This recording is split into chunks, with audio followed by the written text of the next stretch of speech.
Abe? Abe? Babe. I bet you can, you just don't want to. You just want to make me wait, don't you? Thank you for bringing over the toy. Tell my parents-in-law I said thank you.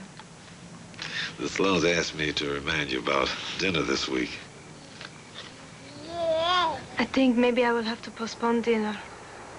I am busy. They'll be disappointed. It's been, what, 3 weeks? I have been busy.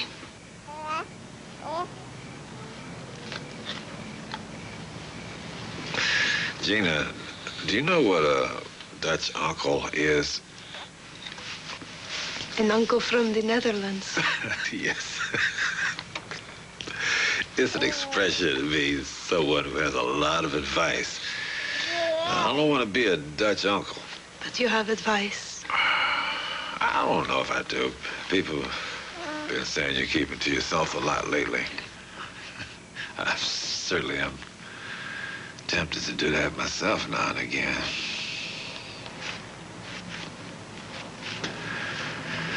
I know what happened to you. What happened to your people shouldn't happen to anyone.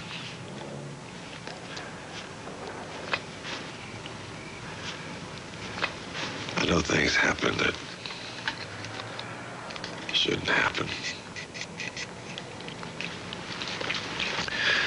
I know I admire you for just getting up every day, for brushing your teeth, and making breakfast, doing the laundry, for just carrying on after all you've been through.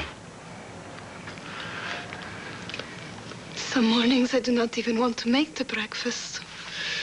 Those are times when it's most important to get up. You don't get up, you admit defeat. People like you don't get up. Things won't get better.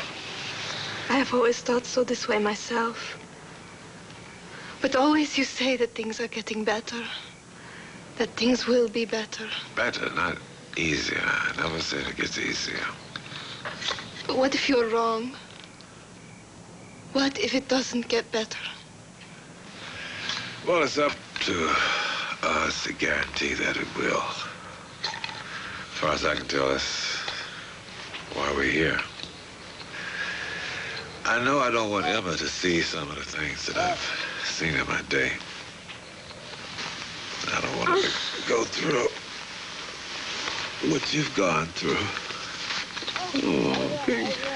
No, I don't. No, I don't. Abe does it. You say, Abe?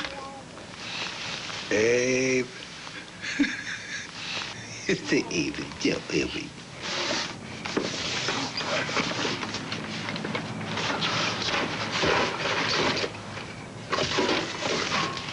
That's Abel's school slate. There's some pieces of chalk down in there with it. You're keeping these itty-bitty pieces? That's what he wrote his letters with when he was a boy. This plate is from the St. Louis World Exposition. You never visited St. Louis. No, but a certain gentleman did. And he brought me that back as a souvenir. Everything in this room has a story. Some of them I'm keeping to myself. Mother Davis, we don't have room for all of this. Then you shouldn't have invited me to live with you. But some of these things you haven't used for years, and most of these boxes look like they haven't been opened forever. Do you have a jar that this lid goes on? No, I broke it years ago. But you and I know that as soon as I get rid of it, I'll be needing it. As a matter of fact, I think you have a jar that cap will fit. What are you going to do with these spools, spindles? There must be at least a dozen in here. 27 altogether, with the ones in that box and the box underneath it. What on earth? Some of them even have this old yarn. That's homespun. You know, it never occurred to me until right now that a woman your age probably never felt real homespun. Go on, feel of it. Abe's grandmother made that thread. My mother.